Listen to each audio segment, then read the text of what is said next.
My name is James Barnard. I've been teaching for 27 years. I basically teach writing courses, so I teach composition, writing for the professions, and I teach 3 different film courses. I teach literature on film, great directors, and introduction to film studies. I really started liking film in 6th grade, was when I started making films.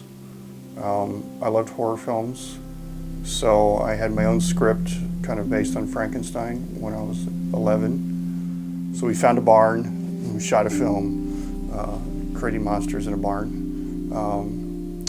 And then it kind of progressed from there. I wrote complete screenplays by senior year of high school, I guess. I submitted screenplays to agents and never really got anywhere. So it was kind of frustrating. So I got a lot of experience, but then I decided, okay, if I'm going to do this, I need to figure out a different path. After I got my bachelor's and I had started grad school, I said, okay, I need to get my foot in the door. So I started working for a local film production company. And that's where I really started to learn the technical side of film. So it was kind of nice. I was studying film courses in graduate school while I was working for a film production company, and made some nice connections. I worked with the cinematographer from Night of the Living Dead, the original Night of the Living Dead. So he taught me a lot about film. So I worked a lot with 35mm film, 16mm film, and then video assist and all that other stuff we got into. So it was nice because I got my feet wet and everything, and then I started writing more screenplays and tried selling them. So I like the visual stuff, I like pure entertainment, but at the same time, I'm also very attracted to really good scripts. So if I had to pick, Metropolis is one of my favorite visual films, but The Apartment from 1960 is one of my favorite scripted films in terms of the way it's written. And it's a great character study. So I like screenplays that really help us understand a character. I truly appreciate talent. So whether it's coming from the actor, the screenwriter, the director as a visual expressionist, I like seeing that kind of talent. But I like films that stay with me, that really make me think. And even if it's a horror film, I like it to have some depth to it.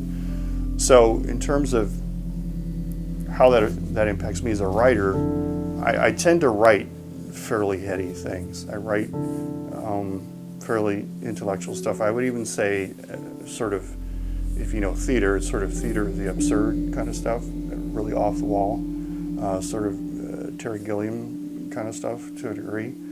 So Death by Education is my most recent screenplay. It was quarterfinalist in the final draft breakthrough contest. It's about a professor who is terrified of technology, right? And he knows that technology is taking over education. So he starts having these nightmares about being devoured by giant laptops, and he's chewed up by ATMs and all kinds of things. But I like to write comedy as well. I think I'm better at comedy than drama. I always feel like I'm being really melodramatic when I try and write drama. But I have 4 screenplays that I'm currently trying to sell. I'm a true fan of people who are auteurs.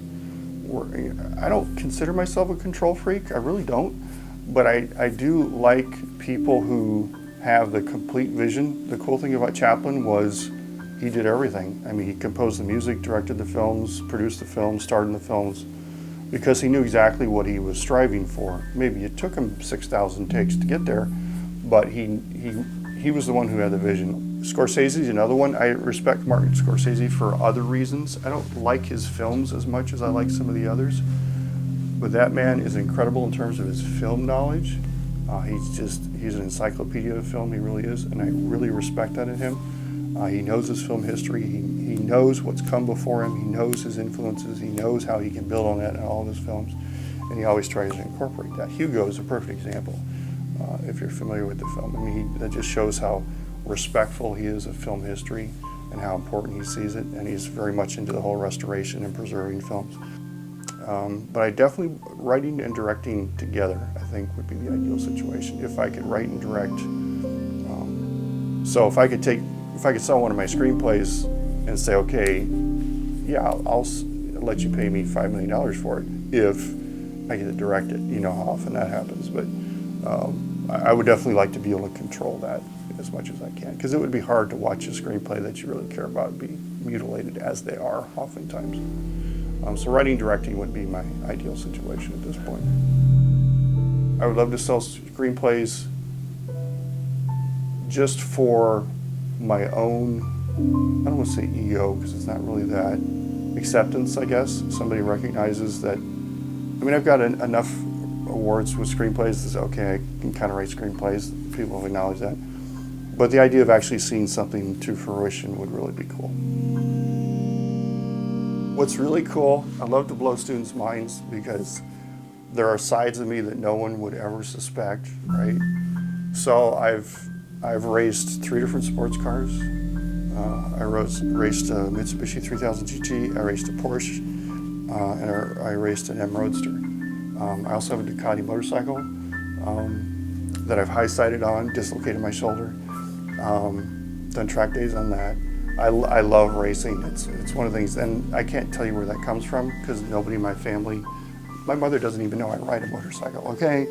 That's how unaccepted it is in my family. But you know, it's one of those cool things where I hear students talking about cars in class or something like that, and I could just kind of jump in and casually throw, yeah, I got an M3 at home. You know, you kind of get blown away by that. So I love destroying student expectations, the stereotype of the English professor, because we all have expectations, right? We all have stereotypes of what a professor is supposed to be and what college is supposed to be and all that. So and for some reason that seems to break barriers with students. They feel more comfortable with that, more relaxed, and okay, maybe he's actually a normal person.